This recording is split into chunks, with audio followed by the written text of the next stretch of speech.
even came to the seminary in the first place was because they were they had a really keen sense of getting involved in community.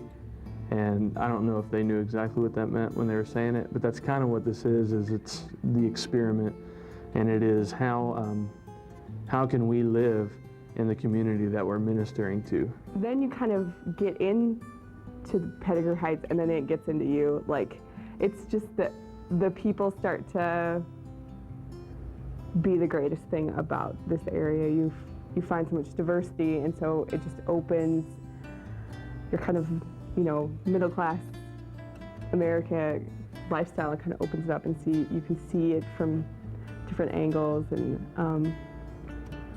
then it moves you. Some things break your heart, and some things really just keep encouraging me to keep being here. And in a period of time, the urban centers, when urbanization came about largely in the 70s and there's transportation to the suburbs, those who could leave the urban centers moved out to the suburbs. Those who couldn't were left behind. And they used the term white flight to describe that the Anglo populations would move out to the suburbs, and the suburbs became the place now where they'd shop, go to school, have entertainment, etc.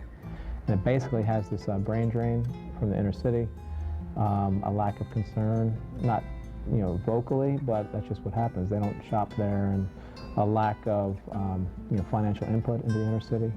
So this isn't a phenomenon that's unique to Sioux Falls.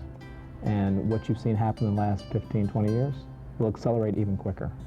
Because once that suburbs, that area starts to develop, the Anglo population tends not to move back in. It's more like a mass exodus out. And you get this drain. What we're trying to do with the Summit House is to reverse that process. Now we have seminary students who are in graduate education moving back in to the neighborhood. And they're encouraged to do their shopping in this area, to get to know people socially in this neighborhood, to entertain people, so that this white flight process reverses. To live in a house like this, first off, we get community because we all live in a house now. It's kind of a big house, but all of us have to interact with each other whether we want to or not, which is good because living in an apartment somewhere else, we have a choice of how much we want to interact. Now you can become a recluse here.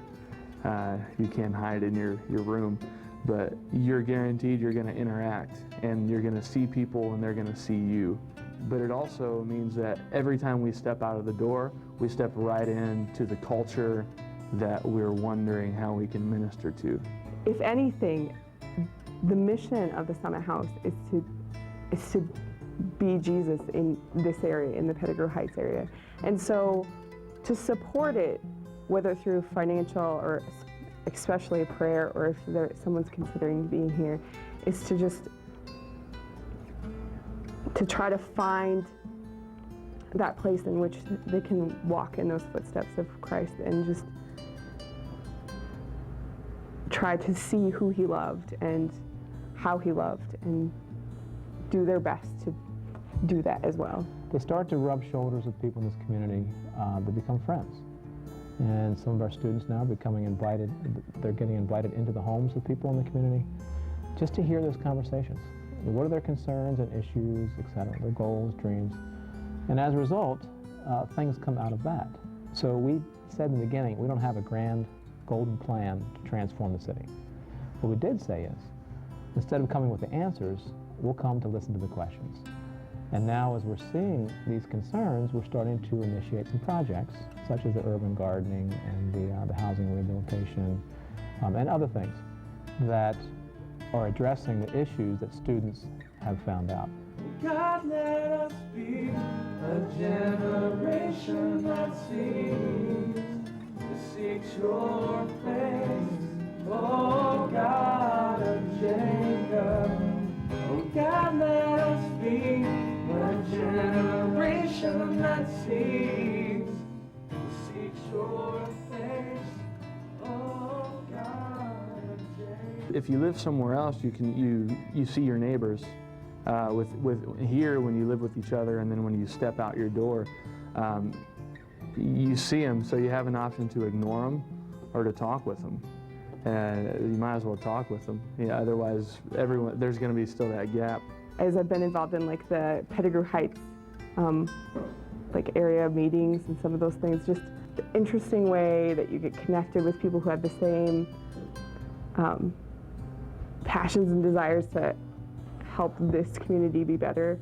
And so those are the things that have reassured me that I'm supposed to be here. And also, there's nothing like living in an intentional community. I mean, it will both show you the very rough spots of being human in your own, but it also gives you something that you just can't get in a lot of other situations. It's like just being able to be friends, but also having a common purpose and a common trip as you're going through seminary. Some people didn't think it would work, or we'd get students to come in. But I think the more students have been here and been around the Summit House and they've seen what God is doing, they get excited about it, and it starts to build more steam. It was an investment that turned out to be good for money, but it was also an investment that says we're going to start by showing that we can restore our own home in this community, and then other people hopefully will catch the fire. As far as work, we can help people with spring cleaning. We can help people with flowers. It kind of feels good to look out and to see the sun and to see maybe some flowers growing and say, hey, this is new life. It's kind of a representation. Now, I know it's predictable. I know the season comes every year, but this is our first year. So it's our first new life since we've been here.